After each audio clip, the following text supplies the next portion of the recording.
सदाशिवसमारम्भां शङ्कराचार्यमध्यमाम् अस्मदाचार्यपर्यन्तां वन्दे गुरुपरम्पराम्। अज्ञानतिमिरान्धस्य ज्ञानाञ्जनशलाकया चक्षुरुन्मीलितं येन तस्मै श्रीगुरवे नमः। तस्मै श्रीगुरवे नमः। शांति मंत्र का पाठ। ओम भद्रं कर्णेभिः शृणुयाम देवाः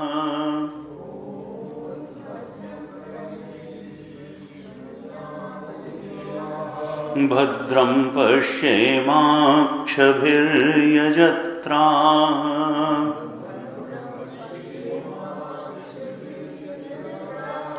स्थिरैरङ्गैस्तुष्टुवागंसस्तनूभिः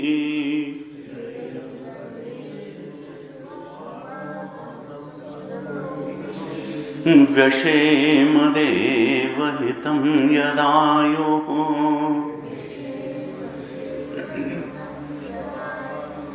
स्वस्ति न इन्द्रो वृद्धश्रवाः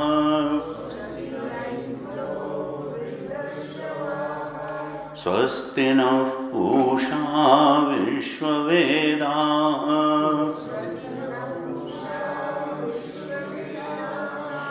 स्वस्ति नस्तार्क्ष्यो अरिष्टनेमिः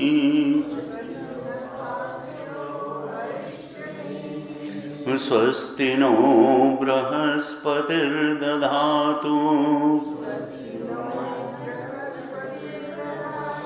ओम शांति शांति शांति।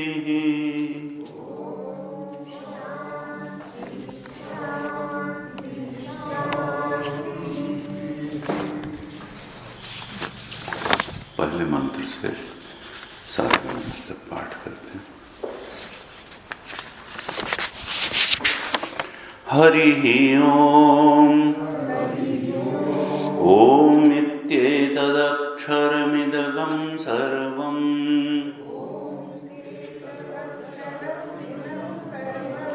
तस्योपव्याख्यानं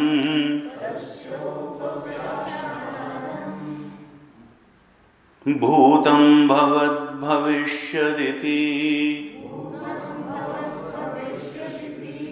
सर्वमोङ्कार एव यच्चान्यत्र कालातीतं तदप्योंकार एव सर्वं हि एतद्ब्रह्म अयमात्मा ब्रह्म सोऽयमात्मा चतुष्पात् जागरितस्थानो बहिष्प्रज्ञः सप्तांग एकोनविंशतिमुखः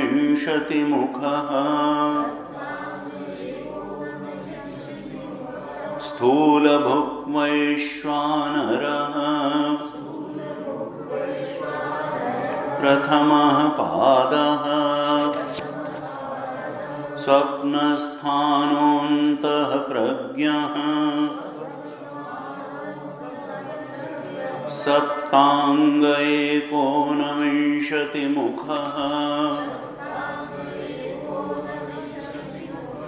प्रविविक्तभुक्तैजसः द्वितीयः पादः यत्र सुप्तो न कञ्चन कामं कामयते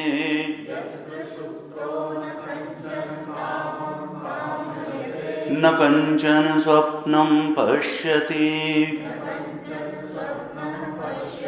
तत्सुषुप्तं सुषुप्तस्थान एकीभूतः प्रज्ञानघन एव आनन्दमयो ह्यानन्दभुक् चेतोमुखः प्राज्ञः तृतीयः पादः एष सर्वेश्वर एष सर्वज्ञः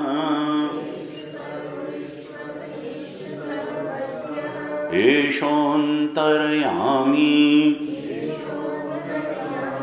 एष योनिः सर्वस्य प्रभवाप्ययो हि भूतानां। कारिकाओं का पाठ करें। बहिष्प्रज्ञो विभुर्विश्वः ह्यन्तः प्रज्ञस्तु तैजसः घनप्रज्ञस्तथा प्राज्ञः एक एव त्रिधा स्मृतः दक्षिणाक्षिमुखे विश्वः मनस्यन्तस्तु तैजसः आकाशे च हृदि प्राज्ञः त्रिधा देहे व्यवस्थितः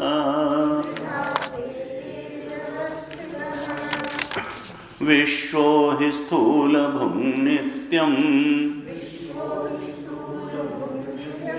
त्रैजसः प्रविविक्तभुक् आनन्दभुक् तथा प्राज्ञः त्रिधा भोगं निबोधत स्थूलं तर्पयते विश्वम्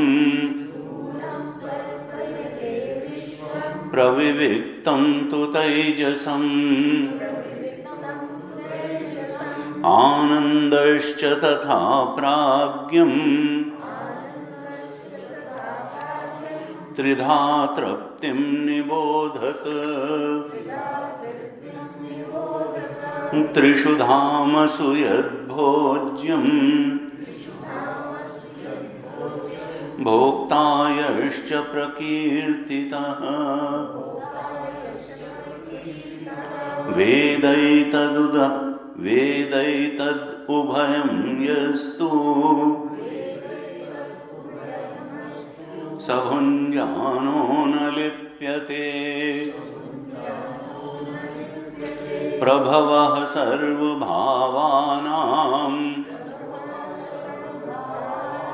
सतामिति विनिश्चयः। सर्वं जनयति प्राणः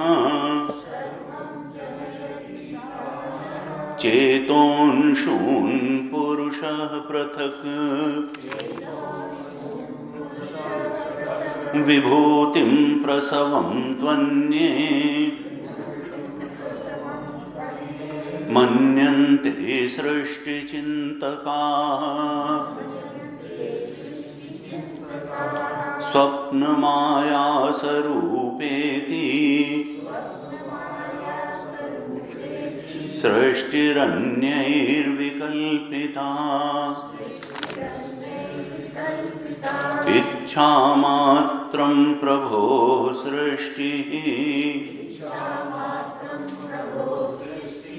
इति सृष्टौ विनिश्चिताः। कालात् प्रसूतिं भूतानां मन्यन्ते कालचिन्तकाः। भोगार्थं सृष्टिरित्यन्ये क्रीडार्थमिति चापरे। देवस्यैष स्वभावोऽयम् आप्तकामस्य का स्पृहा। सातवें मंत्र का पाठ करते हैं। नान्तः प्रज्ञं न बहिष्प्रज्ञं नोभयतः प्रज्ञं न प्रज्ञानघनं न प्रज्ञं न अप्रज्ञं अदृष्टं अव्यवहार्यं अग्राह्यं अलक्षणं अचिन्त्यं अव्यपदेश्यं एकात्मप्रत्ययसारं प्रपञ्चोपशमं शान्तं शिवम् अद्वैतं चतुर्थं मन्यन्ते स आत्मा स विज्ञेयः।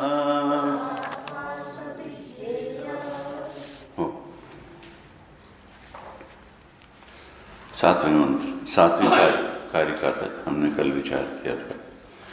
सृष्टि के बारे में 7, 8 और 9 कारिकाओं में विचार किया गया। ये सृष्टि के बारे में विचार क्यों है? क्या सृष्टि महत्वपूर्ण है इसलिए विचार है? तो भाष्यकार ने भाष्य में लिखा था कि देखो, जो परमार्थ तत्व का विचार करने वाले हैं, तुरीय का विचार करने वाले हैं, अधिष्ठान सत्य आत्मा का विचार करने वाले हैं, तो परमार्थ चिंतका का सृष्टि चिंतन में कोई बहुत आदर नहीं है। फिर भी सृष्टि चिंतन की बात फिर गौड़पादाचार्य जी कर क्यों रहे हैं? क्योंकि ये जो सृष्टि संबंधी सारी प्रक्रियाएं हैं, सृष्टि चिंतन की जितनी भी प्रक्रियाएं हैं, ये मानो परमात्मा के स्वरूप में उतरने के लिए सीढ़ियां हैं। जैसे कोई सरोवर हो, उसमें उतरने के लिए सीढ़ियां बनी हो, तो उद्देश्य तो सरोवर में नहाना है, जल लेना है, लेकिन माध्यम बनती है सीढ़ी, क्योंकि हमारा सत्य तो, हमें तो सृष्टि ही सत्य लगती है।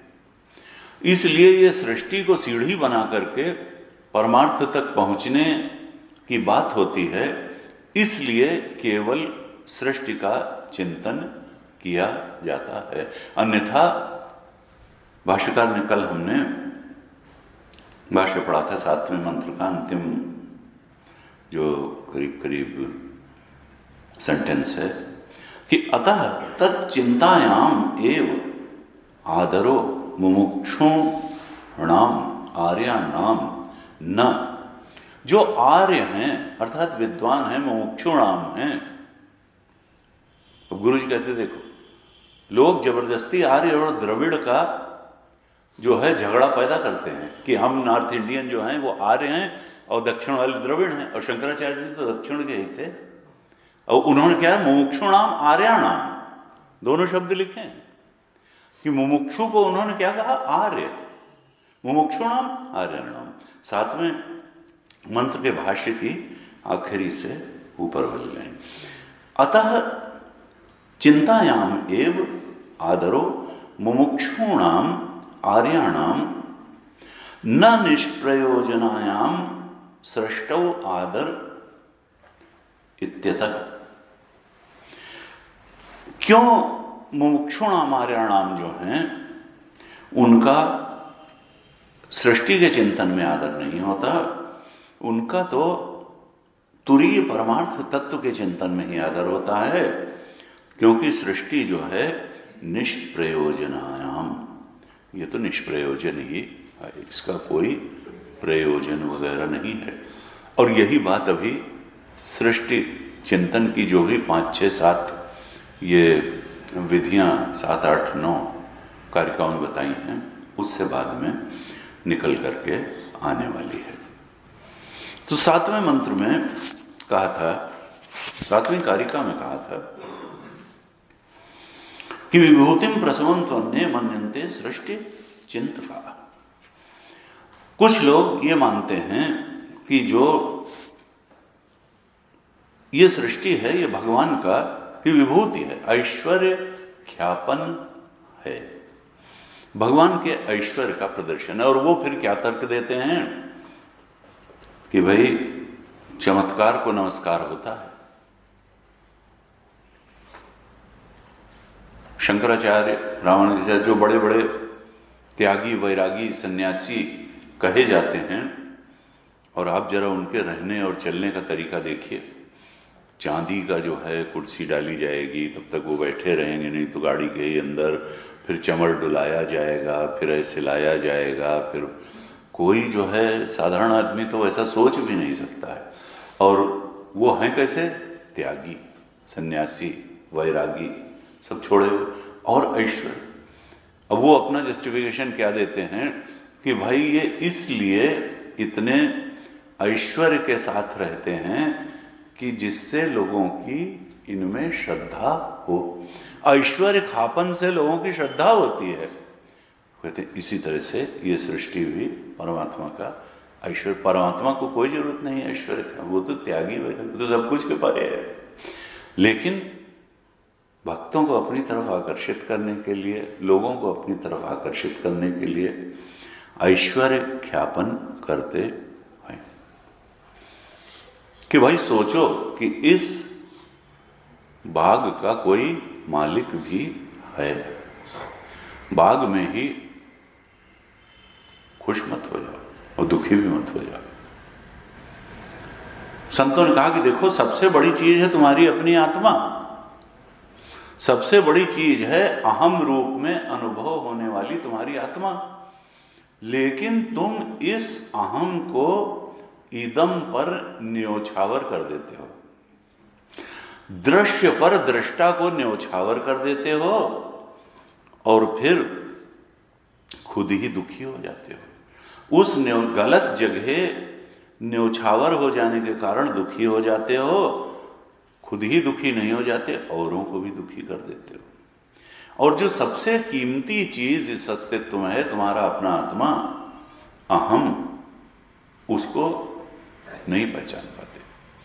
इदम के चक्कर में, दृश्य के चक्कर में उस अहम को, आत्म तत्व को भूल जाते हो। क्या कहना चाहते हैं कि देखो, इस मैं की, इस अहम की, इस दृष्टा की अपरिच्छिन्नता को तुम पहचान लो। जब तक इसको परिच्छिन्न मान के बैठे हो, अंतःकरण में परिच्छिन्न, देह में परिच्छिन्न, तब तक तो तुम्हारी इदम पर, दृश्य पर न्यौछावर होने की प्रवृत्ति समाप्त होने वाली है नहीं। जहां इस मैं को अपरिच्छिन्न रूप में पहचाना, तब इसकी पूर्णता अनुभव में आएगी। ये तो पूर्ण है, हम इसको सीमित मान के बैठे हैं। इस मैं की अपरिच्छिन्नता को पहचानना, अयम आत्मा ब्रह्म, इस चेतन की ब्रह्मता को पहचानना, तब ये क्या होगा, ये अपने पूर्ण स्वरूप में अनुभव में आएगा। और तब मालूम पड़ेगा कि अरे, ये तो परमात्मा से अलग कुछ है ही नहीं। ये जो हमारा आत्मा था, जिसको हम परिच्छिन्न मान के बैठे थे बुद्धि में, शरीर में, ये तो परमात्मा निकला। तो मैं की अपरिच्छिन्नता के बोध में प्रतिष्ठित होना, मैं की पूर्णता के बोध में प्रतिष्ठित होना, यही तो गॉड रियलाइजेशन, यही तो सेल्फ रियलाइजेशन है। इसी तरफ तो मांडुक्य उपनिषद और सारे उपनिषदों की प्रवृत्ति है।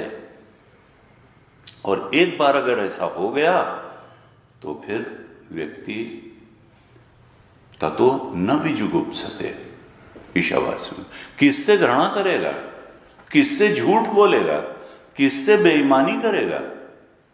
ये जितनी भी कुमार्ग की ओर ले जाने वाली बाधाएं हैं, वो सब तो दूर हो जाएंगी।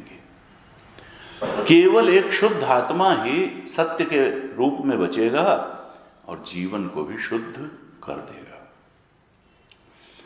कहा देखो, ये दुनिया की चीजें झूठी हैं। अब झूठी चीजों में आसक्ति क्या करना, सच्ची तो आत्मा है।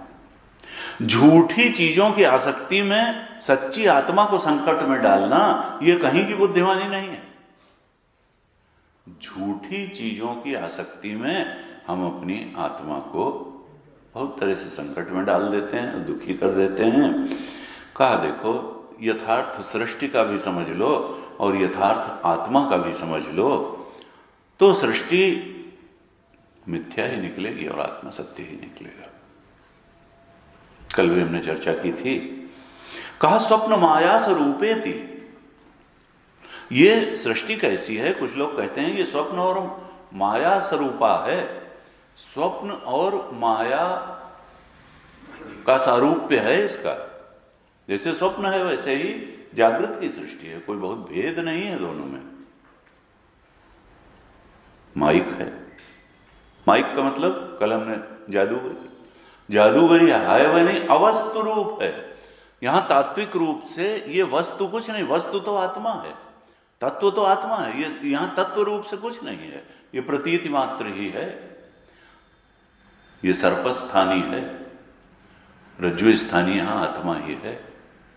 ये रजत स्थानी है, यहां सीप स्थानी, शुक्तिका स्थानी तो आत्मा ही है। वो आत्मा ही अनेक अनेक भेदों के रूप में अनुभव में आ रहा है। तत्वतः तो आत्म तत्व ही है, बाकी प्रतीत है।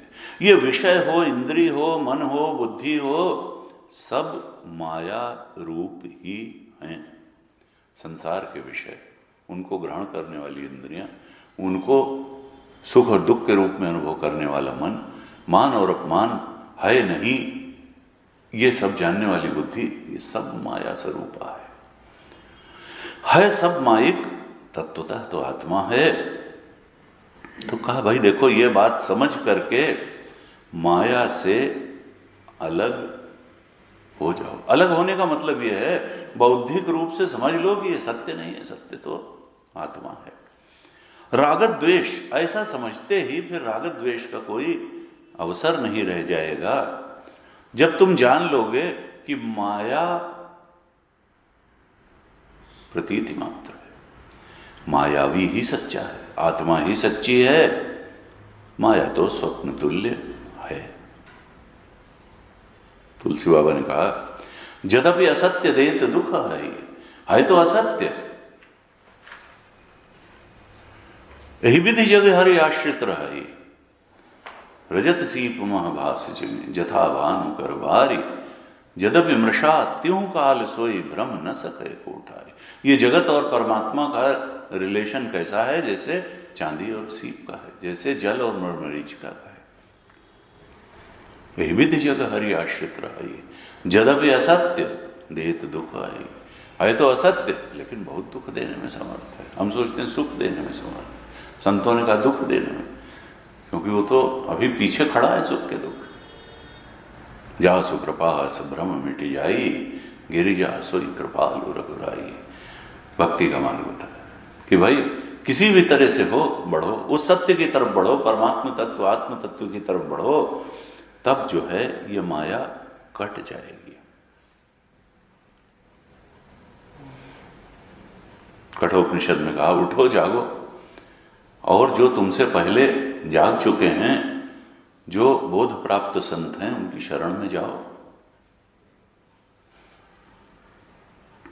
तुलसी बाबा ने कहा कि देखो अनेकता दिखाई देती है, लेकिन यहां कैनवेस क्या है? सदैव सौम्य इदम अग्रे आसीत एकमेव अद्वितीयम। पहले क्या था? एक सत ही था। कल हमने चर्चा की थी, सत से सत उत्पन्न हुआ, कि सत से असत उत्पन्न हुआ, कि असत से सत उत्पन्न हुआ, कि असत से असत, और चारों का कोई लॉजिक नहीं बैठता।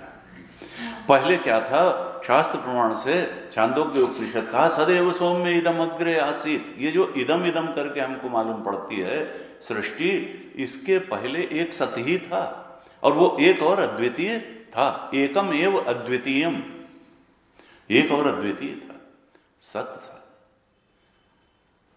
गीता ने कहा ना सत्वो विद्यते भावो, ना भावो विद्यते सतः। देखो सत का कभी अभाव नहीं होता, और असत का कभी भाव नहीं होता है।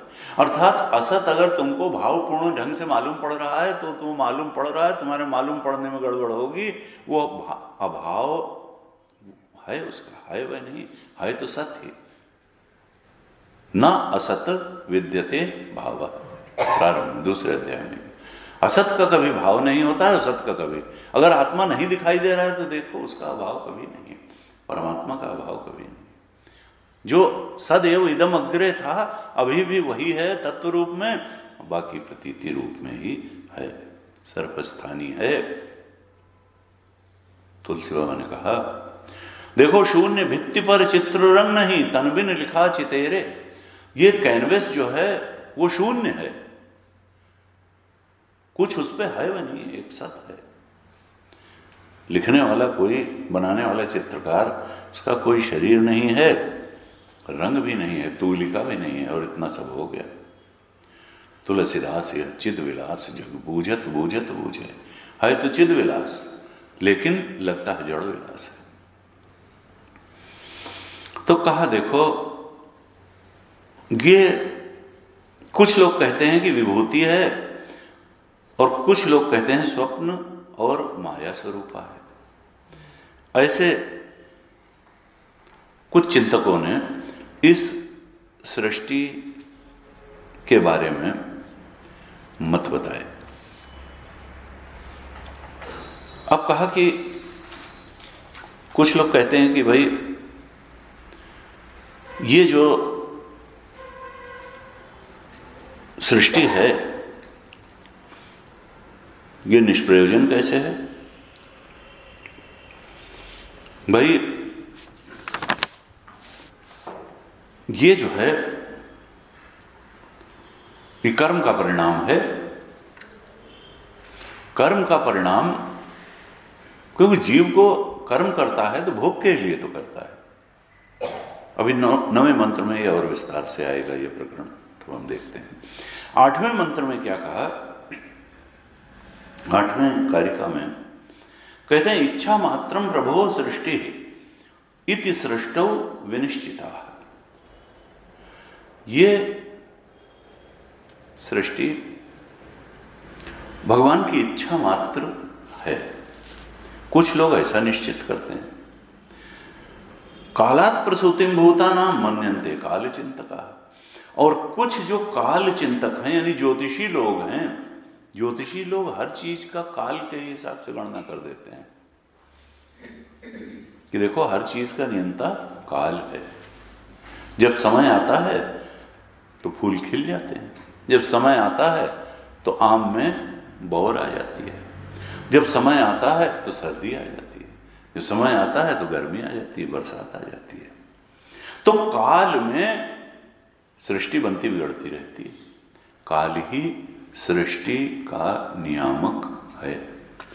कालात् प्रसूतिम भूतानाम, ये जो भी सृष्टि है इसके पीछे काल है, ऐसा कहते हैं। अब गुरु जी कहते थे कि भाई वो तो कहेंगे, काल चिंतका जो हैं वो कहते हैं कि देखो तुम्हें जीवन में जो भी परिस्थितियां मिल रही हैं, जो भी भोग मिल रहे हैं, उन सब का नियामक काल है। यहां तक कि वो कह देंगे कि तुम्हारी मोक्ष का, मुक्ति का नियामक भी काल है। वो कहते थे, हमको एक ज्योतिषी मिले तो उन्होंने कहा कि मैंने सब आपके ग्रह वगैरह देख लिए, इस जन्म में आपकी मुक्ति है नहीं, इस जन्म में आपकी मुक्ति नहीं। तो पहले तो भाई हंसा, फिर जब वो ज्यादा कहा कि भाई मुक्ति होनी काहे से है, मुक्ति होनी तो अज्ञान से है, अविद्या से ही तो मुक्ति होनी, क्योंकि सब के मूल में तो अविद्या है। अविद्या से मुक्ति हो जाए तो अस्मिता, राग, द्वेष, अभिनिवेश सबसे मुक्ति हो जाए। मूल तो आत्मस्वरूप का अज्ञान ही तो बंधन है। तो मूल बंधन तो जो मूला विद्या है, विद्या आत्मस्वरूप की अविद्या ही तो बंधन है मूल में। तो मुक्ति तो अज्ञान से ही होती है। उनका मुक्ति नहीं होगी इसका मतलब कि तुमको अविद्या भी दिखती है और अविद्या कब जाएगी ये भी दिखता है। तुमको क्या अविद्या दिखती है? तब वो मुंह करने लगा, तो फिर बेकार की बातें मत करो। जब तुमको अपनी ही अविद्या आज तक न दिख पाई तो दूसरे की अविद्या कहां से दिखेगी, और वो अविद्या कब जाएगी ये कहां से दिखेगा? तुमको मुक्ति और बंधन का स्वरूप भी मालूम है कि बस तुमने अपना एक जो है गप ठोंक दी कि भाई आपकी मुक्ति जो है, क्योंकि ये कहने के पहले तो तुमको ही मालूम है तुमको अविद्या दिखती है और अपनी ही नहीं सबकी दिखती है, और फिर वो कब जाएगी अरे। तो ये तो साधना की बात है अपनी। तुम तो अपना वो ग्रहों का वो लेकर के बैठे हुए हो और उसी से मुक्ति और सब बताने में पड़े हुए हो। कहा देखो तुम अपनी लिमिटेशन को, कल मैंने डाटा लखनऊ का कोई, कि तुम अपनी सीमा नहीं समझते हो अपनी विद्या। ठीक है वो किसी सीमा तक जीव के धरातल पर वो एक विद्या है और वो ठीक होगी, लेकिन तुम उससे मोक्ष और बंधन का भी अगर भविष्यवाणी करने लगोगे तो ये एक जो है बेकार की बात है। हाँ, जहां तक ये है कि थोड़ा कर्तृत्व में शिथिलता आती है कि चलो भाई ग्रह हैं, ग्रह नक्षत्र का प्रभाव है तो चलो आ गया, आदमी स्वीकार कर लेता है। लेकिन दूसरी तरफ यह है कि अगर ज्यादा आस्था कर लिया और उसने बता दिया ऐसा ऐसा होगा तो कर्म में आस्था घट भी सकती है। तो अगर उद्यम कुंठित होता हो तो फिर बहुत ज्योतिष के चक्कर में उद्यम ज्यादा महत्वपूर्ण। उद्यम करते रहना चाहिए। उद्यम से जो है भाव्यो मोइटी से कहीं त्रिपुरारी, अगर है भी अनिष्ट तो भगवान की कृपा से वो ग्रह टल सकते हैं, ऐसा कुछ नहीं।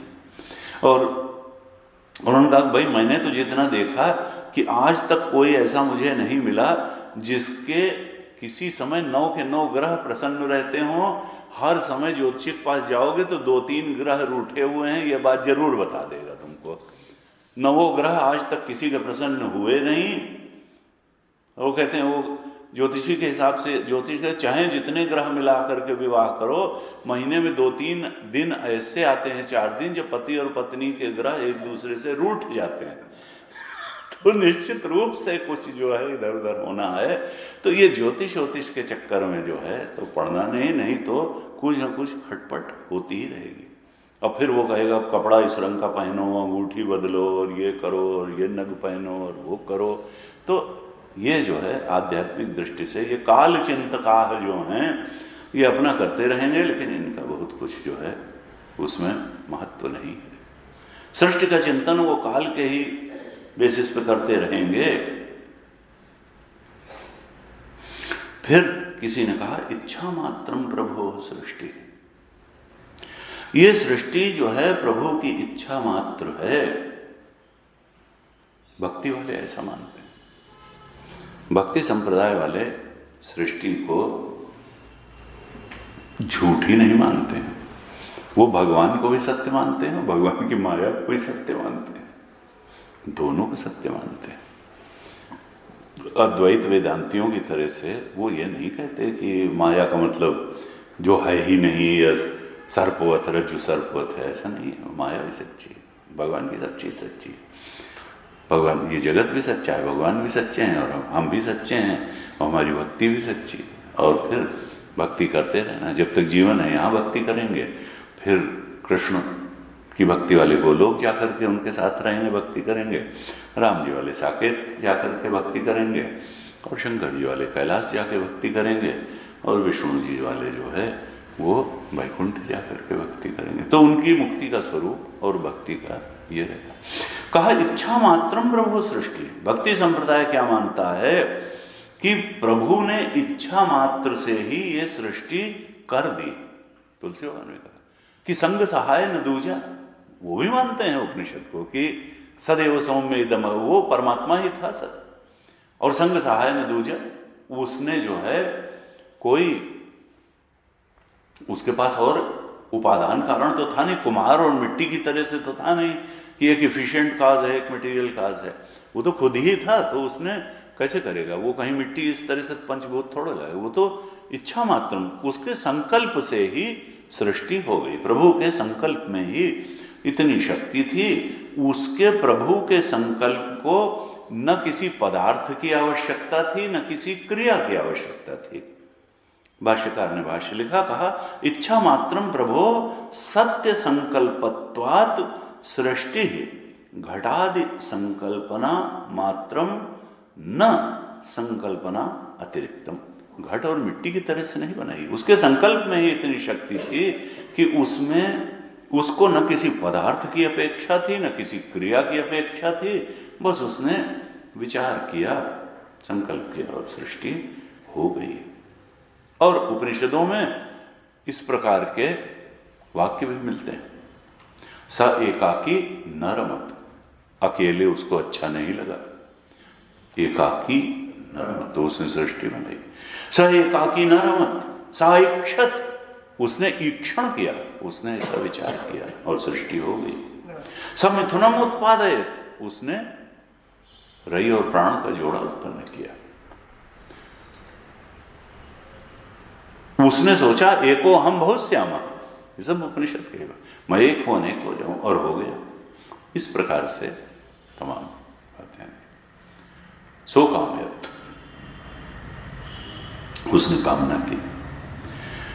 अब इस पर हम विचार करेंगे कि कामना, भाई आप तो काम में कामना कैसे होगी, किस तरीके की कामना थी। उपनिषद का कई बार एक अलग से ले करके लोग उसको मिस इंटरप्रेट कर देते हैं कि नहीं देखिए उसमें तो कामना थी, सो कामयत उपनिषद में कहा है। तो समग्र रूप में ही उसका विश्लेषण होना चाहिए कि उसमें कामना है या जीवों की कामना उसमें रिफ्लेक्ट हुई। जीवों को भोग की आवश्यकता थी, ईश्वर को भोग की कोई आवश्यकता नहीं थी। ये जो सो कामयत उसने कामना की, जीवों को कर्म के अनुसार भोग की आवश्यकता थी, इसलिए सृष्टि बनी। वो एक सहज, जैसे कहते हैं ना नेचुरल स्पोर्ट, सहज स्वभाव है उसका। ये नहीं कि उसमें कोई कामना थी तो उस कामना के भोग के लिए उसने सृष्टि बना दी ना। जीवों की कामना के कारण उसका यह स्वभाव प्रकट हुआ कि सृष्टि बनी। उसमें अपने में कोई कामना नहीं थी। तो कहा कि उसने जो है कर्म करके कोई सृष्टि नहीं बनाई, कुम्हार के समान, घट निर्माण के समान सृष्टि नहीं बनाई। वो तो सत्य संकल्प है। संकल्प मात्र से सृष्टि बन गई। इसका मतलब क्या है? जब संकल्प मात्र से बन गई तो इसका मतलब कि वो पंचभूतमय नहीं है। संकल्प मनोमय है सृष्टि, विज्ञानमय है सृष्टि, यानी ये पूरी सृष्टि ईश्वर के संकल्प में ही है। ये तो हमको पंचभूत में दिखाई देती है, मृत्तिका में दिखाई देती है, ऐसे दिखाई देती है, लेकिन वास्तव में इसकी स्थिति क्या है? इच्छा मात्रम प्रभु के संकल्प में ही ये सृष्टि है। भ्रगुटि विलास सृष्टि लय हुई, वो तो एक संकल्प किया तो हो गई और दूसरे संकल्प से प्रलय हो गया। परमात्मा ने सोचा और वो होता गया।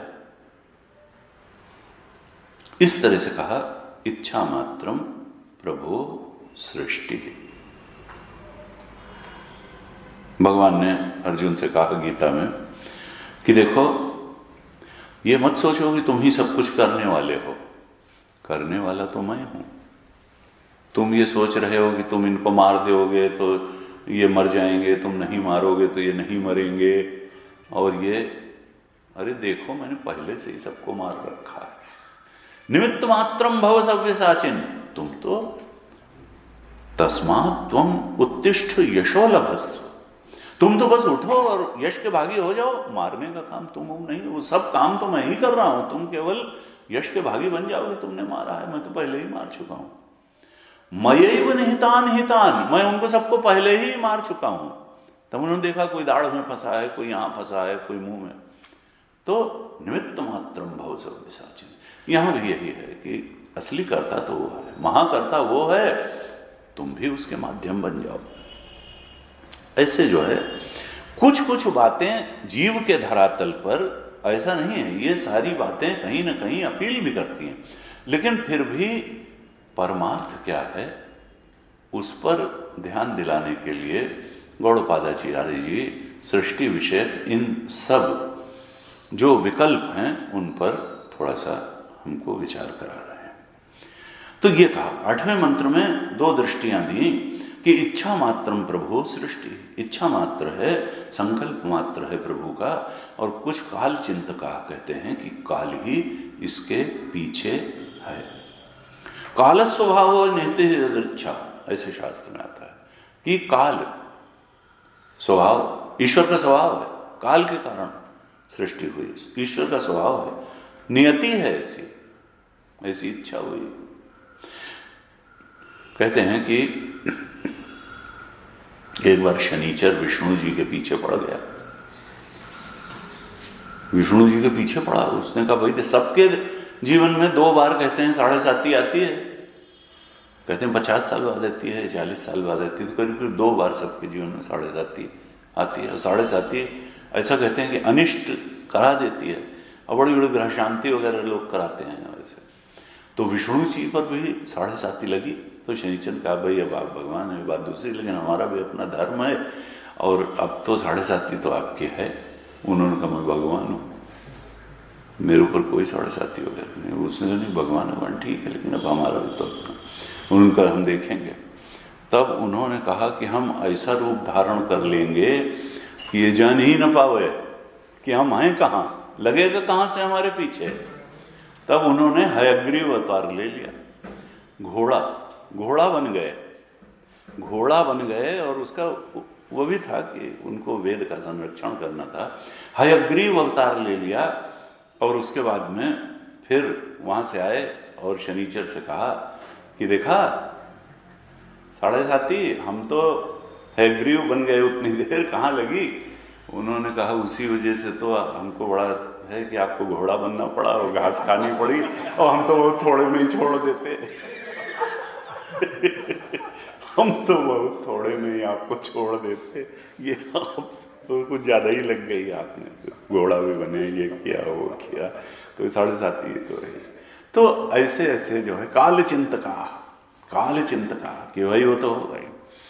तो कहा कि जब हम वस्तु के परम रूप पर विचार करते हैं, चाहे देश के, काल के, वस्तु के, जब असली स्वरूप पर विचार करते हैं, परम रूप पर विचार करते हैं कि भाई इसका कारण क्या, इसका कारण क्या, तो फिर अंत में हमको परमात्मा ही मिलता है, ब्रह्म ही मिलता है, चेतन ही मिलता है। जब हम कारण कारण कारण कारण अंतिम कारण तो हमको परमात्मा ही मिलता है। कहा कि देखो, अच्छा, और धर्म वाले भी यही मानते हैं प्रभु,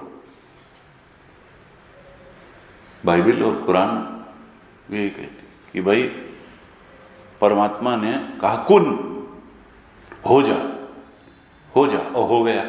वो नहीं मानते कि जीव का अस्तित्व इस देह से पहले भी था। बाद में तो मान लेते हैं कि कब्र में जाएंगे तो लेटे रहेंगे, यानी मरणोत्तर जीवन तो मानते हैं, लेकिन जन्म के पूर्व जीवन नहीं मानते। विचित्र फिलॉसफी है। और उस दिन डूम्सडे होगा और फिर डे ऑफ जजमेंट होगा और ऐसे होगा, और फिर वो जो है एक बार नरक तो हमेशा के लिए नरक और एक बार स्वर्ग तो हमेशा के लिए स्वर्ग, बस वहीं तक उनकी मुक्ति और बंधन। कहा कि हमारे मध्यकालीन सन ये कुल्ले मालिक की मौज है। ये जो है सर्वेश्वर, जो सबका ईश्वर है, कुल्ले मालिक है। मौज का मतलब तरंग, उसकी तरंग है, संकल्प तरंग आई, बन गया। जब उनसे लोग कहते हैं कि भाई इस सृष्टि के पीछे तो कर्म है, कर्म परंपरा अनादि है, जीव भी अनादि है, कर्म परंपरा अनादि है, भोग परंपरा अनादि है, और कर्मों का भोग देने के लिए ही ये सृष्टि है। जीव को उसके कर्मों के अनुसार भोग देने के लिए सृष्टि बनी है। तब जो बहुत कट्टर भक्त होते हैं वो कहते हैं कि तो क्या ईश्वर जो है वो कर्मों के अनुसार मजदूरी, भोग रूप मजदूरी देने वाला कोई एम्प्लॉयर है कि बस जैसा जैसा कर्म होगा वैसी वैसी मजदूरी देता चला जाएगा, और उसके संकल्प में फिर स्वतंत्रता क्या रह गई? फिर तो कर्म ही ईश्वर हो गया। ईश्वर क्या ईश्वर हुआ? कर्म ही ईश्वर हो गया। जैसा कर्म करोगे वैसा फल मिल जाएगा। इसलिए ऐसा नहीं है। हमारा ईश्वर जो है वो तो स्वतंत्र संकल्प वाला है। वो अपने भक्तों को कम कर्म का ज्यादा फल दे सकता है, और जो अभक्त हैं उनको बहुत कर्म का कम फल भी दे सकता है। ये उसकी मौज है। वो किसको क्या फल देता है? कोई फल जो है वो बहुत कर्म आश्रित हम नहीं मानते हैं, ऐसे कहते हैं। कहा भोगार्थम सृष्टिरित्यन्य क्रीडार्थ, 9वें में कहा भोगार्थम सृष्टि इति अन्य क्रीडार्थम इति चापरे देवस्यैष स्वभावोऽयं आप्त कामस्य का स्पृहा। इसमें 3 बातें बताई 9वें मंत्र में कि कुछ लोग ऐसा सोचते हैं कि भोगार्थम सृष्टि इति अन्य, कुछ लोग सोचते हैं कि यह सृष्टि भोग के लिए है, जीवों के भोग के लिए, कर्म के अनुसार जीवों के भोग के लिए यह सृष्टि है। भोगार्थम सृष्टि, भोग देने के लिए, भोग का अर्थ है इस सृष्टि का, कर्म के अनुसार भोग चाहता है जीव, तो भोग के लिए सृष्टि है। कुछ लोग कहते हैं क्रीडार्थम इति चापरे, अरे ये तो भगवान का खेल है, ये तो परमात्मा का खेल है, यहां कुछ बहुत गंभीर बात मत सोचो, ये तो खेल खेल में उसने सृष्टि बना दी, ये उसका खेल है, मनोरंजन के लिए बना दी सृष्टि। तीसरा फिर कहा देवशेष स्वभाव, कि ये उस परमात्मा का स्वभाव ही है, नेचुरल स्पोर्ट है, स्वभाव है। तो ये 3 बातें इसमें बता दी। अब इनका सच क्या है? भाष्यकार ने थोड़ा भाष्य लिखा तो कहा कि एक तो जो कहते हैं कि भोग के लिए सृष्टि है, भाष्यकार तो पहले ही कह चुके हैं कि निष्प्रयोजनानाम, ये सृष्टि कैसी है? निष्प्रयोजन है, और इसलिए परमार्थ चिंतकों का सृष्टि चिंतन में आदर नहीं है, सृष्टि का कोई प्रयोजन नहीं। तो यहां क्या कहा कि एक ने कहा कि नहीं, निष्प्रयोजन नहीं है ये सृष्टि, ये तो भोग के लिए है। एक ने कहा ये क्रीड़ा के लिए। तो भोग के लिए कहने वाले क्या मानते हैं? और एक धरातल पर वेदांत भी ऐसा मानता है। सांख्य क्या कहते हैं कि भोग अपवर्गाय सृष्टि प्रवर्तते, ये सांख्यों का है। भोग और अपवर्ग के लिए यह सृष्टि बनी है।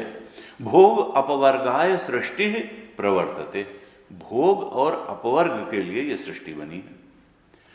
अर्थात जीव को कर्म के अनुसार भोग चाहिए, तो भोग देने के लिए तो यह सृष्टि है। जो जैसा भोग चाहता है उसके सबके लिए 84 लाख योनियों के लिए, केचुए के लिए मिट्टी उपलब्ध है, मांसाहारी के लिए मांसाहार उपलब्ध है, शाकाहारी के लिए शाकाहार उपलब्ध है। जो जो चाहता है सबको भोग देने में यह सृष्टि 84 लाख योनियों को भोग देने में समर्थ है। इस प्रकार की सृष्टि है। और सांख्य क्या कहता है कि जब कभी भोगते भोगते ये जीव ऊब भी जाता है तब वो मोक्ष चाहता है। भोग से ऊब करके अपवर्ग चाहता है, मोक्ष चाहता है, तो भोग अपवर्गाय। अब वो मोक्ष कहां मिलेगा? यहीं तो सद्गुरु मिलेंगे, यहीं सदशास्त्र मिलेंगे। तो अपवर्ग के लिए भी पथ प्रशस्त करने में ये सृष्टि समर्थ है। भोग देने में भी समर्थ है और मोक्ष देने में भी समर्थ है। तो सांख्य कहते हैं कि इस सृष्टि का उद्देश्य भोग और अपवर्ग दोनों देना है। तो वहां कहा, सांख्य क्या मानते हैं कि पुरुष में जो भोक्तृत्व है वो स्वभाव से ही होता है, और उस भोक्तृत्व को तृप्त करने के लिए ही प्रकृति में परिणाम होता है। पुरुष में स्वाभाविक भोक्तृत्व है।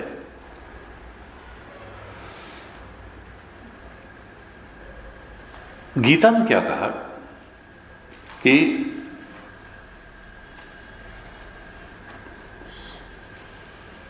पुरुष प्रकृतिस्थो ही भुंक्ते प्रकृतिजान गुणान कारणम गुण संगोस्य सदसदयोनि जन्मसु।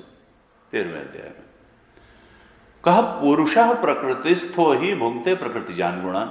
पुरुष जो है प्रकृति में स्थित होकर के प्रकृति के गुणों का भोग करता है, और यही उसके नीची ऊंची योनियों में जन्म का कारण है। पुरुष प्रकृतिस्थो ही भुंक्ते प्रकृतिजान गुणान कारणम गुण संगोस्य सद सद योनि, सद असद योनि जन्मसु। सद और असद, कभी पशु पक्षी योनि में चला गया, कभी देव योनि में, कभी मनुष्य योनि में। सद असद योनि में, नीची ऊंची योनियों में जन्म का कारण क्या है कि ये पुरुष जब प्रकृति में स्थित होकर के प्रकृति के गुणों का भोग करने लगता है, कारणम गुण, ये गुण का संग कर बैठता है भोग के लिए, बस यही उसके संसरण का कारण बन जाता है, बंधन का कारण बन जाता है। लेकिन वेदांत ये नहीं कहता है कि स्वभावतः भोक्तृत्व है। वो जब प्रकृति में स्थित होता है उसको सच्ची मान करके, भोगने योग्य मान करके उससे आसक्ति करता है, भोग करता है, तभी बंधन में पड़ता है। अगर तो वो जान ले कि ये जो है ये तो मिथ्या है, तब फिर वो बंधन में नहीं पड़ेगा। वो चाहे तो बंधन से मुक्त भी हो सकता है। अज्ञान के कारण ही वो गुणों के बंधन में पड़ता है। तो कहा कि ये जो भोक्तृत्व है, वेदांत कहता है कि पुरुष में भोक्तृत्व स्वभावता नहीं है, नहीं तो मुक्ति का फिर मार्ग कहां रहता है। स्वभाव से ही अगर भोक्तृत्व होता पुरुष में, कहा नहीं, पुरुष में स्वभावता भोक्तृत्व नहीं, अज्ञान के कारण उसमें भोक्तृत्व आरोपित होता है, स्वभावता भोक्तृत्व नहीं है। आप्त कामस्य का, इसने कहा विवाद में 9वें में ही कहा, आप्त कामस्य का स्पृहा। अरे जो आप्त काम है उसमें किसी चीज की चाहत कैसे होगी? जो पूर्ण काम है, आप्त काम है, उसमें चाहत कैसे? आप्त कामस्य का स्पृहा। तो ये भोग वगैरह तो जब उस आत्मा, जो आत्मानंद है, अज्ञान के कारण ढक जाता है, तो ही वह चेतन विषयानंद की तरफ भागता है। और जिस क्षण वैराग्य होता है, उसकी सीमाएं, कमियां जानता है, स्वरूप स्थिति की तरफ बढ़ता है, अज्ञान का नाश होता है, तो स्वभावतः उसमें भोक्तृत्व नहीं है। पुरुषः प्रकृतिस्थो ही भुंगते प्रकृति, जब प्रकृति में स्थित होता है तभी गुणों का भोग करता है, जब स्वरूपस्थ हो जाता है तो न भुंगते। प्रकृतिस्थ भुंगते, स्वरूपस्थ न भुंगते। जब स्वरूपस्थ हो जाता है तब फिर कोई उसको भूंगते ऊंगते नहीं रह जाता है। तो कहा कि देखो, जीव के धरातल पर तो ये बात ठीक है कि जीव को कर्म के अनुसार भोग चाहिए, लेकिन जो शुद्ध चेतन उसको कोई भोग नहीं चाहिए। वो जो है उसके लिए तो इस सृष्टि का कोई प्रयोजन नहीं है। प्रयोजनता किसके लिए है? अज्ञानी के लिए है, अविवेकी के लिए है, मूर्ख के लिए। अविवेकी के लिए ही इस सृष्टि का प्रयोजन है। जो विवेकी है उसके लिए तो बस परमार्थ ही सत्य है, सृष्टि सत्य नहीं है, उसका कोई प्रयोजन नहीं। कहा भोगार्थम सृष्टि, भोग के लिए यह सृष्टि है। कुछ लोग ऐसा मानते हैं और कुछ लोग कहते हैं कि यही एक बात और विचारणीय है कि वेदांत तो कहता है कि रज्जु सर्पवत है, रज्जु स्थानीय आत्मा है और सर्प स्थानीय सृष्टि है।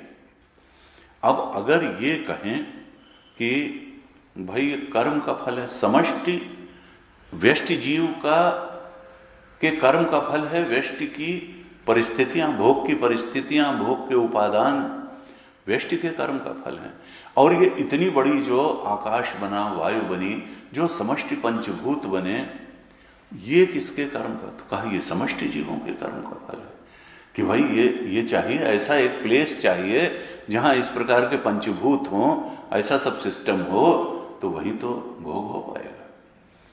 तो ये सृष्टि समष्टि जीवों के कर्म का फल है, और व्यष्टि जीवन में जो परिस्थितियां आती हैं, जो भोग की अनुकूल प्रतिकूल वो व्यष्टि के कर्म का परिणाम। तो फिर कहा कि जब कर्म का परिणाम है तो फिर ये रज्जु सर्पवत कैसे कह रहे हैं? तो वेदांत कहता है देखो है रज्जु सर्पवत, और ये बहुत गहराई से जब चिंतन करेंगे तो किसी कर्म वर्म का परिणाम नहीं है। किस तरह से? जो प्रतीयमान सर्प होता है वो क्या किसी के कर्म का परिणाम होता है? वो अज्ञान का ही परिणाम है, कर्म वर्म का परिणाम नहीं। प्रतीयमान सर्प किसी कर्म का परिणाम नहीं होता, वो तो अज्ञान का ही परिणाम है। अज्ञान के अलावा उस प्रतीयमान सर्प की उत्पत्ति में और कोई कारण नहीं कहा जा सकता है। न वहां कर्म कारण है, न भोग कारण है, न क्रीड़ा कारण है, कुछ कारण नहीं है, केवल एक अज्ञान कारण है।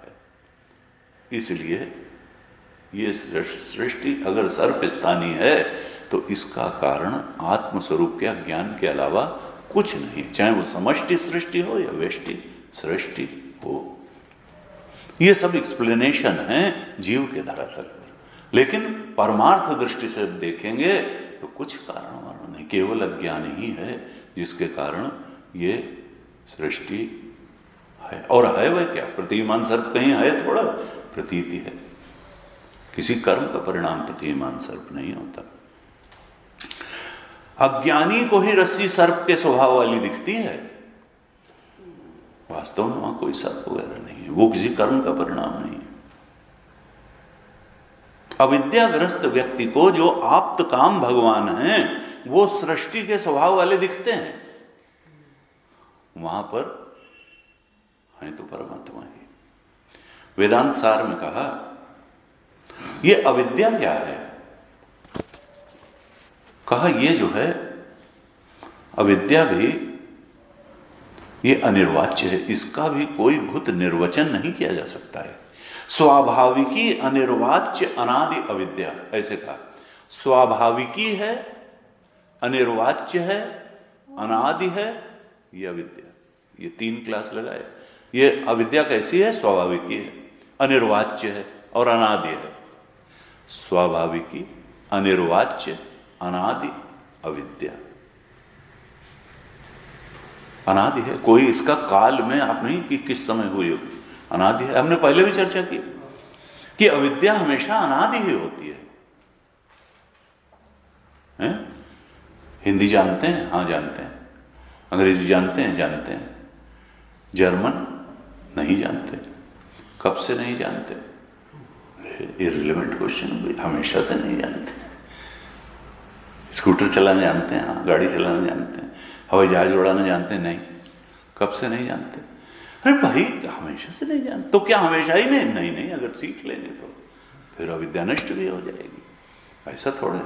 तो यानी अविद्या किसी भी चीज की हो हमेशा अनादि होती है, उसका काल कोई ढूंढने का कोई इलॉजिकल, ये प्रश्न ही बेकार है कि अविद्या कब से है। अविद्या हमेशा अनादि होती है, लेकिन ज्ञान बाध्य होती है। जिस क्षण विद्या होगी, चाहे अनादिकाल की अविद्या है, वो नष्ट हो जाएगी। ज्ञान बाध्य है लेकिन है अनादि और अनिर्वाच्य है, उसका कोई वचन नहीं कि भाई क्यों है, अब क्यों क्या, भाई विद्या नहीं है इसलिए विद्या है, और क्या। तो और ये स्वाभाविकी है, स्वाभाविकी है, यानी स्वभाव ही इसका है। यहां ध्यान देने की बात है, स्वाभाविकी कहा, वास्तविकी नहीं कहा। अगर रियल होती तो नष्ट न होती, वास्तविकी नहीं कहा, स्वाभाविकी कहा, इसका स्वभाव ही है। लेकिन ज्ञान बात है, वास्तविक होती तो हम उसको नष्ट नहीं कर सकते, ये इल्यूजन टाइप का है। अविद्या जो है कुछ है वह नहीं। स्वाभाविकी अनिर्वाच्य अनादि अविद्या, वास्तविकी नहीं है, स्वाभाविकी जरूर है। कहा इसी तरीके से यह सृष्टि भी स्वभाव देवस्य स्वभाव, ये परमात्मा का स्वभाव हो सकता है, लेकिन ये वास्तविकी नहीं है, स्वाभाविकी हो सकती है। कहा कि देखो क्रीडार्थमिति चा, कुछ लोग कहते हैं कि ये क्रीड़ा के लिए है, भगवान ने खेल के लिए सृष्टि बना दी। अब इस पर क्या है कि खेलते वैसे तो बच्चे हैं, उनका मन नहीं लगता तो खेलने लगते हैं। तो भगवान क्या बच्चे हैं कि वो जो सृष्टि बनाएंगे तो खेलेंगे? आपने तो भगवान को बच्चा डिक्लेयर कर दिया। भगवान बच्चे नहीं हैं कि खेलेंगे और तब उनको जो है कुछ संतोष का अनुभव होगा, उनको तृप्ति का अनुभव होगा। यहां कहा आप्त कामस्य का स्पृहा, अरे जब वो आप्त काम है तो उनको खेलने मिलने की क्या चाहत होगी?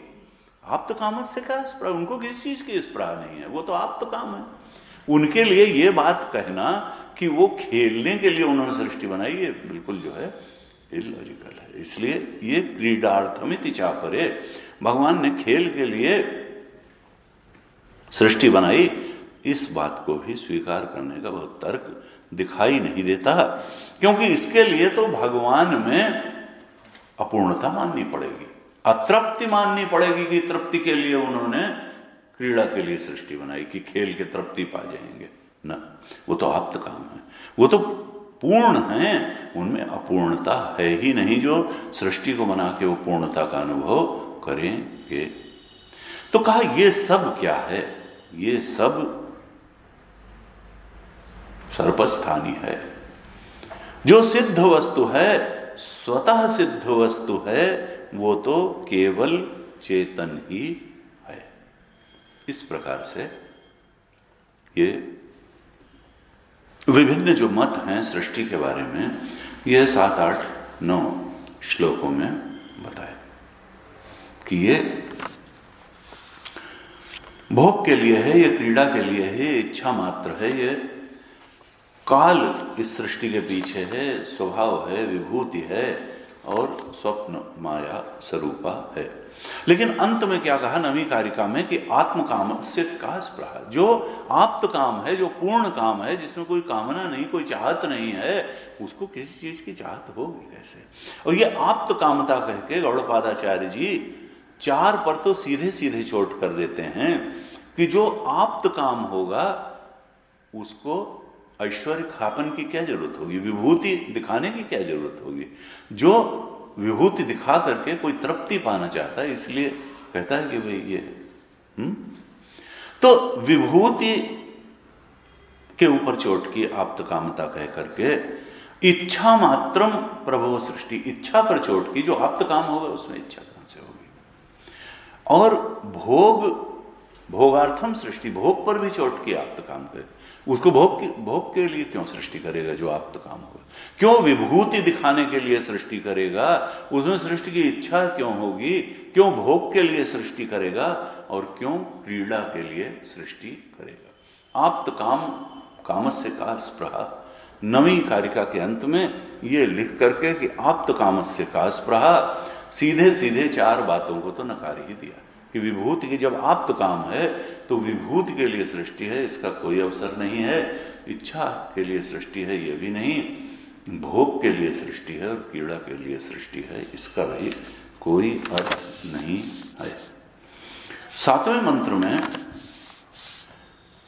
क्या कहते हैं, ये अब तुरीय का वर्णन करने के लिए ये सातवां मंत्र है, जो मूल उपनिषद का सातवां मंत्र, नवीं कारिका के बाद यह है। सातवें मंत्र में क्या कहते हैं, न अंतः प्रज्ञम न बहिष्प्रज्ञम न उभयता प्रज्ञम न प्रज्ञानघनम न प्रज्ञम न अप्रज्ञम अदृष्टम अव्यवहार्यम अग्राह्यम अलक्षणम अचिंत्यम अव्यपदेश्यम एकात्म प्रत्ययसारम प्रपंचोपशमम शांतम शिवम अद्वैतम चतुर्थम मन्यन्ते स आत्मा स विज्ञेय। इसमें सबसे पहले क्या बताया, 6 प्रकार की प्रज्ञाएं बता दी, पहले भी बता चुके हैं, और कहा जो तुरीय है उसमें ये 6 प्रकार की प्रज्ञाएं नहीं हैं। तुरीय का वर्णन निषेध मुख से किया श्रुति ने, विधि मुख से नहीं किया। ऐसा नहीं कहा कि वो ऐसी है ऐसी है ऐसी है तुरीय अवस्था, न से, न अंतः प्रज्ञम न बहिष्प्रज्ञम न उभयता प्रज्ञम न प्रज्ञानघनम न प्रज्ञम न अप्रज्ञम, ये 6 तरीके की प्रज्ञाएं बताई और कहा वो तुरीय तत्व कैसा है, ना ना ना ना ना, जिसमें न ये वाली प्रज्ञा है न ये वाली प्रज्ञा है न ये वाली प्रज्ञा है न ये वाली प्रज्ञा है, निषेध मुख से वर्णन किया। 6 प्रकार की प्रज्ञाओं का निषेध करते हुए श्रुति उस तुरीय तत्व का अधिगम कराना चाह रही है। अब कहा कि भाई ये निषेध मुख से अधिगम कराने का क्या है, किसी बात को बताना है तो सीधे सीधे बता दो। ये 6 प्रकार की प्रज्ञाओं का निषेध करके जो सत्य दशा है, तत्व है, आत्म तत्व है, ब्रह्म तत्व है, उसका तुरीय का अधिगम कराना चाह रही श्रुति। और उसके बाद में यहीं से निषेध मुख से श्रुति को लगा कि अभी पूरी तरह से अधिगम नहीं हो पाएगा, तो फिर 6 और बातें बता दी। प्रमाण और व्यवहार संबंधी 6 बातों का भी निषेध करके बता दिया। क्या कहा कि देखो, अदृष्टम, अदृष्टम ये जो है ये दृश्य नहीं बन सकता है, किसी इंद्रिय का दृश्य नहीं बन सकता है, अदृष्टम।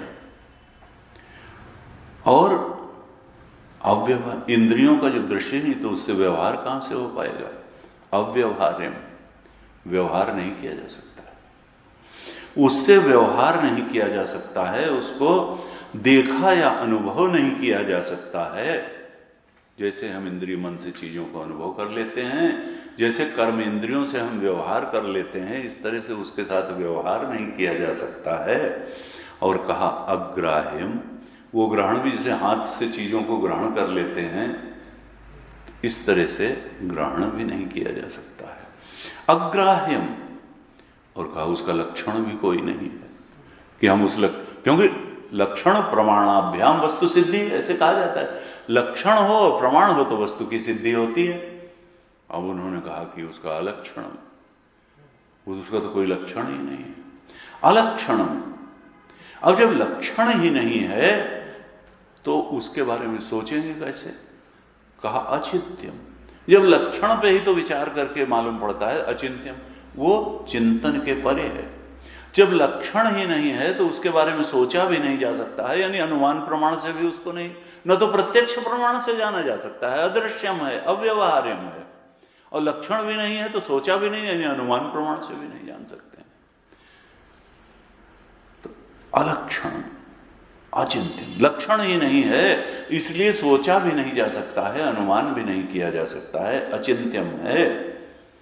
और कहा अव्यपदेश्यम, जब न लक्षण है न सोच सकते हैं तो बोलेंगे क्या उसके बारे में? अव्यपदेश्यम, बोला भी नहीं जा सकता है। इस तरह से प्रमाण और व्यवहार का भी 6 शब्दों से श्रुति ने निषेध कर दिया। 6 प्रज्ञाओं का उसमें निषेध किया और प्रमाण और व्यवहार का भी 6 शब्दों से निषेध कर दिया। 6 शब्दों से 6 तरह की प्रज्ञाओं का निषेध किया और 6 ही शब्दों से प्रमाण और व्यवहार का भी निषेध कर दिया। और कहा कि देखो, एकात्म प्रत्यय सारम, असल में सारे प्रत्ययों का सार यही है, एक आत्म तत्व ही। ये जागृत अवस्था तो वृत्ति में ही तो अनुभव में आती है, स्वप्न अवस्था भी वृत्ति, और सुषुप्ति में वृत्ति लीन हो जाती है, प्रत्यय लीन। लेकिन वहां सार क्या है? सार आत्मा ही है, ये तुरीय ही है। एक आत्म प्रत्यय सार ही, सारे प्रत्ययों का सार तो आत्मा ही है। ज्ञान ही तो विषयाकार हो करके हमको ज्ञान कराता है। हर वृत्ति में ज्ञान तो कॉमन है, विषय तो अलग अलग होते हैं, और ज्ञान तो आत्मा का स्वरूप है। एकात्म प्रत्यय सारम, सारे प्रत्यय का, तीनों जागृत स्वप्न सुषुप्ति का जो सार है वो यह तुरीय ही है।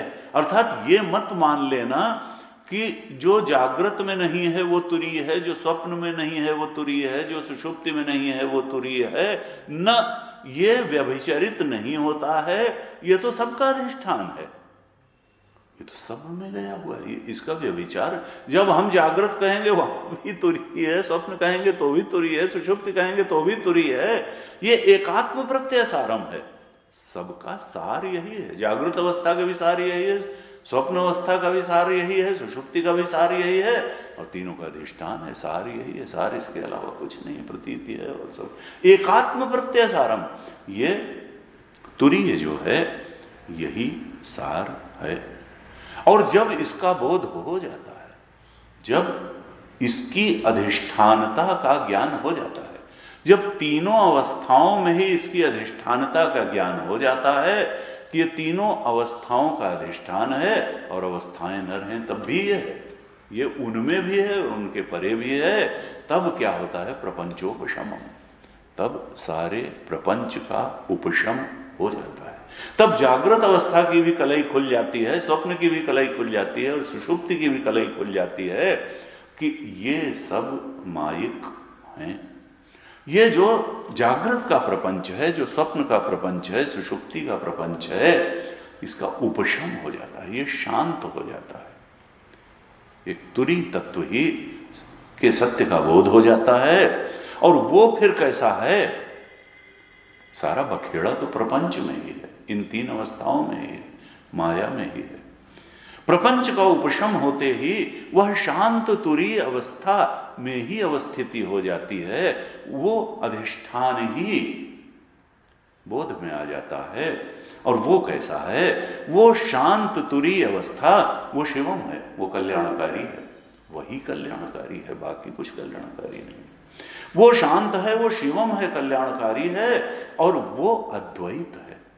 ये त्रैत, जागृत स्वप्न सुषुप्त और इनके अनेक अनेक जो विविधताएं हैं, ये प्रतीति मात्र हैं। वो जो तुरी है वो अद्वैत है, उसके वो जो है वहां द्वैत का कोई स्पर्श भी नहीं है। वो शांत है, वो शिवम है, वो अद्वैत है। कहा जो जानने वाले हैं वो उसको चतुर्थम मन्यन्ते। अब उसका नाम क्या दें? नाम तो कुछ हो नहीं सकता है, तो कह देते फोर्थ है, चतुर्थ है, फोर्थ स्टेट। असल में तो चतुर्थ भी नहीं है, वो तो अद्वितीय है, फिर भी पुकारने के लिए उसको चतुर्थ कह देते हैं, है तो वो अद्वैत।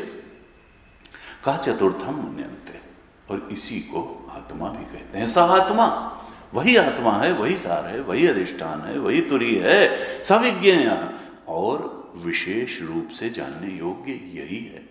सृष्टि विशेष रूप से जानने योग्य नहीं है। सविज्ञेय, तत्व में इतना ऐसा मानते हैं कि यही आत्मा है और यही विशेष रूप से जानने योग्य है। अदृष्टम अव्यवहार्यम। गुरु जी कहते थे कि देखो यहां कह दिया अव्यवहार्यम, इसके साथ कोई व्यवहार नहीं हो सकता है। लेकिन हमारा कई बार व्यवहार पर इतना ज्यादा आग्रह होता है कि हम वेदांत को भी कहते हैं कि गुरु जी वेदांत का व्यवहार में क्या महत्व है, थोड़ा बता दीजिए। वेदांत का व्यवहार में क्या महत्व है, थोड़ा बता दीजिए। तो गुरु जी कहते थे देखो व्यावहारिक वेदांत नाम की कोई चीज होती ही नहीं है। वेदांत का काम व्यवहार को सुधारना नहीं है। जिसका व्यवहार सुधरा हुआ होता है उसको वेदांत के तत्व का बोध होता है। वेदांत के गहराई के अनुभव के लिए, वेदांत के सत्य के अनुभव के लिए सुधरा हुआ व्यवहार चाहिए। व्यवहार सुधारने के लिए धर्म होता है, व्यवहार सुधारने के लिए वेदांत नहीं है। वेदांत तो आत्मा का बोध कराने के लिए है, आत्मविज्ञान के लिए वेदांत है, व्यवहार सुधारने के लिए नहीं। तो कहा अव्यवहार्यम। ये जो व्यवहार शुद्धि, धर्मपरायण जीवन से, शुद्ध जीवन से, जब व्यवहार की शुद्ध व्यवहार वाले जीवन से चित्त की शुद्धि होती है तब उसमें एक स्वाभाविक जिज्ञासा होती है सत्य के प्रति। और फिर वैसा जिज्ञासु सद्गुरु के पास जाकर के श्रवण मनन निधिध्यासन करके आत्मज्ञान को प्राप्त कर लेता है। यही प्रक्रिया है वेदांत की। व्यवहार सुधारने के लिए वेदांत नहीं है, वो धर्म है। तो कहा ये अदृष्टम अव्यवहार्यम अग्राह्यम अलक्षणम अचिंत्यम। फिर भी सब जानत प्रभुता सोई, तदब कहे बिनु रहा न कोई। जानते हैं कहा नहीं जा सकता, फिर भी कहे चले जा रहे हैं।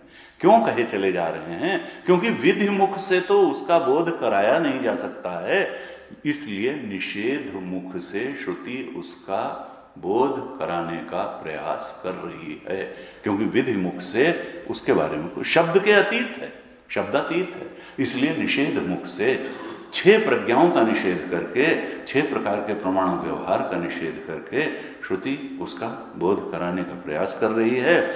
भाष्यकार ने बहुत लंबा भाष्य इस पर लिखा, कई पूर्व पक्ष उठाए हैं और फिर उनका समाधान भी किया है कि देखो ये जैसे श्रुति कह रही है वो बिल्कुल ठीक तरह से बात है। अगर समझ लोगे तो इसके अलावा तुम मानो ना मानो, लेकिन तर्क बुद्धि से उससे अलग जाने का कोई उपाय नहीं रह जाएगा कि सत्य तो ये है और ऐसा ही है।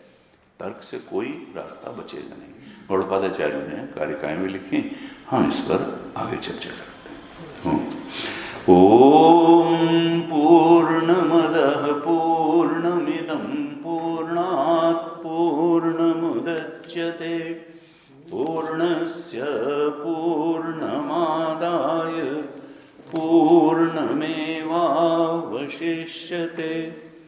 ओम शांति शांति शांति। हरि ओम। श्री गुरुभ्यो नमः। हरि